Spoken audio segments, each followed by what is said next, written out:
Alright, this will be pretty short. I got into this for a specific reason, much like you probably. The power door lock actuator not working. I guess Dodge, Chrysler has not been able to figure this problem out for the last 10-15 years. So lucky us. I watched a video on a 2010 and I hoped this would be very similar being a 2012. It is not. Alright, so in order to get the door panel off, if you want to even get this far, seeing what we have here to deal with, just like every other door panel, you've got a series of these plastic anchors.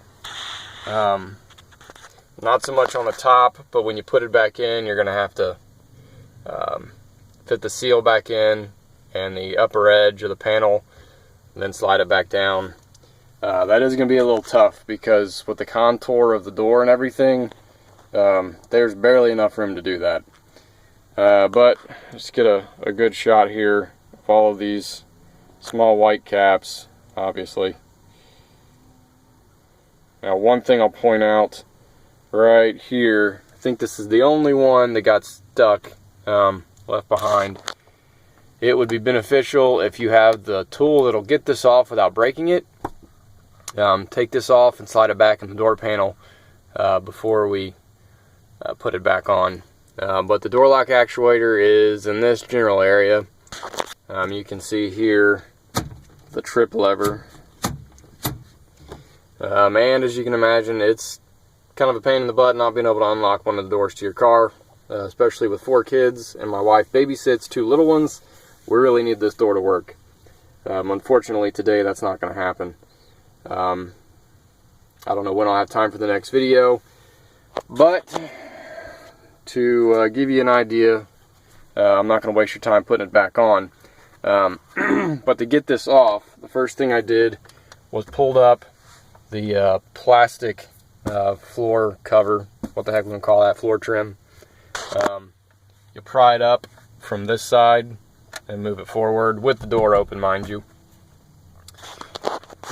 Then very awkwardly, you can start popping off the lower anchors here. There's not a lot of room to do this.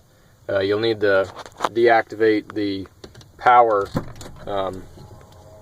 to the door, which you can do by either the button up here that turns that off, or if you're mid open or closing and you flip this handle the other way while it's moving, it'll stop. Useful to know. And I guess real quick, down here this is the door control module. Some people have problems. Heck, I unplugged this for a few minutes hoping maybe it would reset and we would have fewer. Probably not going to work.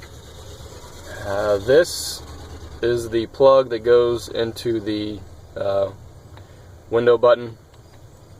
And then this, if you're not sure, is the window regulator. So it's nice to know that this would be simple to change if it ever went bad. But I'm a little worried about taking this off without having hands to hold the window in place in case there's nothing else holding that thing up.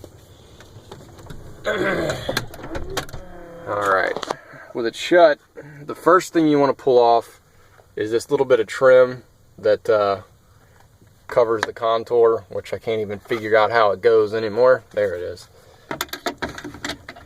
Originally it went like that. There are 2 clips. One is left behind. The other one goes there. You can still see that inside. A little bit of pressure, gentle. Don't force it, of course. Once that's out of the way, you can come over to the door handle. And this is basically, it's just trim to finish it out. Carefully use a flat blade, a little pry bar if you have one already for removing door panels. This will pop right off. And what you'll find back here, which I haven't put back in yet obviously, is a small star head screw. It takes like a torque bit. I think someone had said before it was like a number 8. Can't guarantee that. So with that, the door panel does come off easy. But before I can venture in any further to fix the door lock, I'm gonna have to start removing some hardware, and I am not real fond of getting into that. Alright, well, since I couldn't find anything else, I figured I would share this much. Hopefully it's a little bit helpful. When I get further into it, or if I find another video, I'll certainly update my own. Good luck.